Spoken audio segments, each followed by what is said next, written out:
supporters that Mexico is going to pay for the wall and that the wall was going to be made of concrete. You just said earlier that the wall could be made of steel, and right now our government is shut down over a demand from your administration that the American taxpayer pay for the wall. So how can you say you're not failing on that promise to your supporters?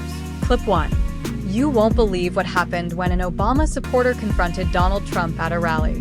What started as a loud protest quickly took an unexpected turn. Trump fired back with a response that instantly shifted the mood of the crowd, turning the entire encounter into a viral political moment.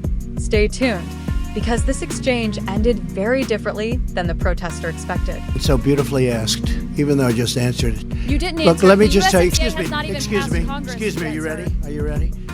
I just told you that we just made a trade deal, and we will take in billions and billions of dollars, far more than the cost of the wall. The wall is peanuts compared to what the value of this trade deal is to the United States.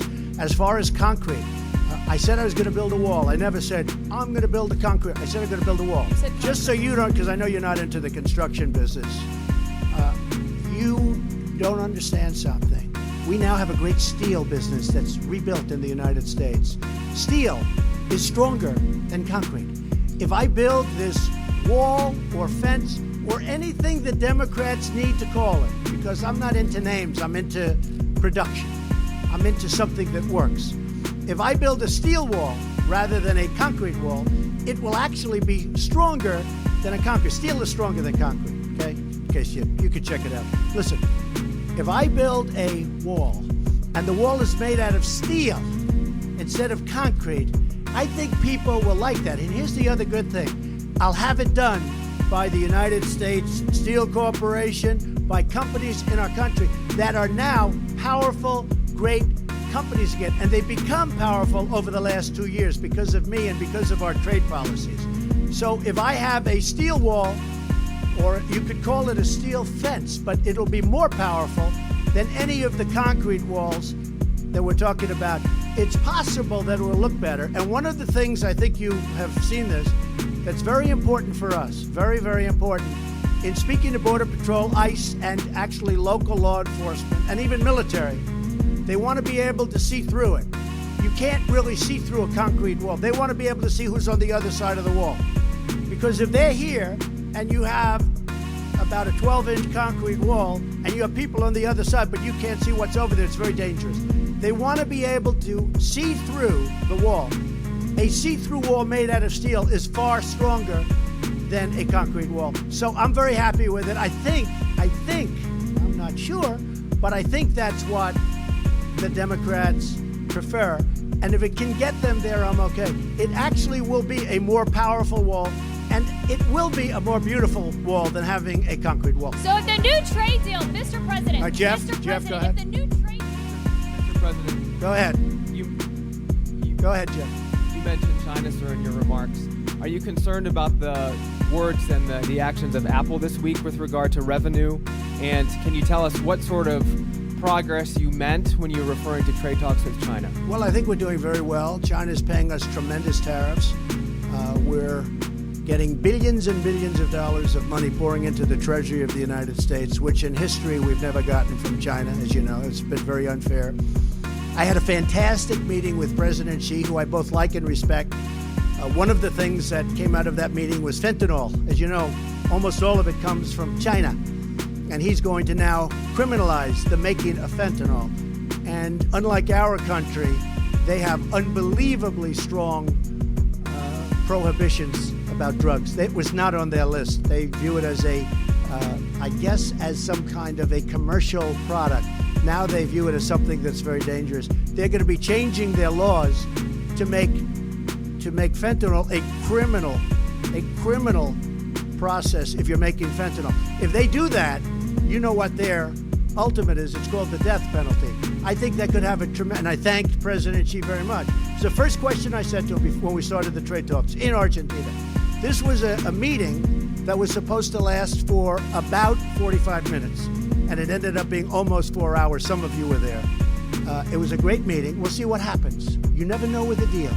But I will tell you, China's not doing well now, and it puts us in a very strong position. We are doing very well. But we're taking in billions and billions of dollars, and I hope we're going to make a deal with China. And if we don't, they're paying us tens of billions of dollars worth of tariffs. Not the worst thing in the world. But I think we will. I think we will make a deal with China. I really think they want to. I think they sort of have to. And I think we're going to have a great relationship. I think that President Xi and myself have a great relationship. Also, North Korea. We're doing very well with North Korea. And that's based on relationship also. Yeah. Can Mr. President, go ahead. One more quick one. Go ahead. To follow up, sir.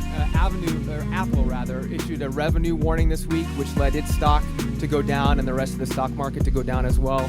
Are you concerned about that? No, I'm not. I mean, look, they've gone up a lot. You know, they've gone up hundreds of percent since I'm president. Apple was at a number that was incredible, and they're going to be fine. Apple is a great company, but that's not my look. I have to worry about our country. Don't forget this. Apple makes their product in China. I told Tim Cook, who's a friend of mine, who I like a lot, make your product in the United States. Build those big, beautiful plants that go on for miles, it seems. Build those plants in the United States. I like that even better. Apple makes its product in China. China is the biggest beneficiary of Apple, more than us, because they build their product mostly in China. But now he's investing $350 billion because of what we did with taxes and the incentives that we created in the United States. He's going to build a campus and lots of other places. So my focus is the United States. I want to get those companies to come back, like so many are doing, into the United States. I want Apple to make their iPhones and all of the great things that they make in the United States, and that'll take place. Please, go ahead. Thank you, Mr. President. I want to ask you two questions. One, as you talk about the wall, eminent domain. Many of those who own property on the southern border will lose their property because of this. And once this happens, they say that they could go to court with you for years. It could take years. Then also, what is the safety net for federal workers? You're saying months and possibly a year for this shutdown. Do you have in mind a safety net for those who need their checks, those who need SSI, those who need Medicaid, what have you? Well, the safety net is going to be having a strong border because we're going to be safe. I'm not talking about economically, but ultimately economically. I really believe that these people, many of the people that we're talking about, many of the people you're discussing, I really believe that they agree with what we're doing. And we can have this, April, we can have this fixed very quickly. This can happen by early next week. We're going to be working over the weekend. We can have a solution to this, but I wanted to keep it all at one point. And I think a lot of the people that you're referring to, April, are really wanting that to happen too. I really believe a lot of them want to see border security, and they're willing to give it up. When I had the people in yesterday, they represent most of the Border Patrol. People that you had yesterday that were at the news conference, they represent most of Border Patrol. Every one of them said, don't even think about us. Get this fixed. That is doing the great thing for our country. As far as eminent domain, you're right, 100%. Eminent domain is very interesting. But without eminent domain, you wouldn't have any highways, you wouldn't have any schools, you wouldn't have any roadways. What we're doing with eminent domain is, in many cases, we'll make a deal up front, and we've already done that. The Secretary has done a lot of that. And if we can't make a deal, we take the land and we pay them through a court process, which goes actually fairly quickly. And we're generous, but we take the land. Otherwise, you could never build anything. If you didn't use eminent domain, you wouldn't have one highway in this country. You have to use eminent domain. It's actually something you don't want to use it, but if you're going to do a stretch, as an example of pipelines and other things that go, you have to use eminent domain. Otherwise, you'd never be able to buy the land. If we had one person that wouldn't sell us out of hundreds, just one, it only takes one, then we wouldn't be able to build proper border security because we'd have that big opening that I was talking about. So what happens is some are paid up front. You make a deal up front, and we're willing to do that in all cases. And when they're unwilling to make a deal, which also happens, then you go to court. But in the meantime, we're able to build the border security. So I think it's a fair process. I think it's a process that's very necessary, but I think it's fair. Couldn't that hold up your wall? No, it's not going to hold it up because under the military version of eminent domain and under actually Homeland Security, we can do it before we even start. Now, a lot of times we'll make a deal. And I would say a good percentage of the time we're making deals. We have already purchased a lot of it. You know, a lot of the money that we've been given has already been spent on purchasing the land, the right-of-way. It's essentially a right-of-way. So we are very, very far along on that. But eminent domain is something that has to be used, usually you would say for anything that's long, like a road, like a pipeline, or like a wall or a fence. Okay, thank you. Good question. One thing I've learned about politics is that public confrontations rarely go the way people expect. That's exactly what happened when an Obama supporter decided to challenge Donald Trump in front of a large crowd. The supporter walked into the moment feeling confident. He seemed convinced that he had Trump backed into a corner and believed his challenge would leave Trump without a strong response. But things didn't unfold that way. Instead of getting angry or defensive, Trump remained calm and quickly took control of the conversation. Whether you support him or not, handling pressure in front of a crowd is something he's done throughout his political career. He's faced protesters, hecklers, reporters, and political opponents countless times. As the supporter continued pressing his point, Trump responded with a sharp comeback that immediately grabbed the audience's attention. You could feel the energy in the room change. The supporter expected the crowd to rally behind him, but instead many people focused on Trump's response. What initially looked like a powerful challenge quickly became an uncomfortable situation for the person who started it. Politics isn't just about policies and facts. It's also about perception. People pay attention to who appears confident under pressure and who seems unsettled when things don't go according to plan. In this case, Trump appeared completely comfortable. The supporter continued trying to make his point, but the momentum had already shifted.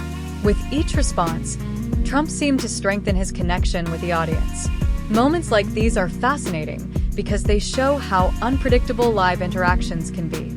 People often imagine the perfect question, the perfect reaction, and the perfect outcome. But reality doesn't always follow the script. By the end of the exchange, the crowd wasn't focused on the original challenge anymore. They were focused on Trump's response and the way he handled the pressure. That's one reason the clip spread so quickly online. People weren't just talking about the confrontation itself. They were talking about how dramatically the situation changed. Politics can be unforgiving. One moment you think you have the winning argument, and the next you find yourself wishing the cameras weren't rolling. That's what made this encounter memorable. It wasn't simply a disagreement between two people. It was a reminder that confidence, timing, and composure can completely change the outcome of a political confrontation. In the end, the Obama supporter entered the exchange expecting one result, but walked away with a very different one. If you enjoyed this breakdown, be sure to subscribe for more political moments and analysis.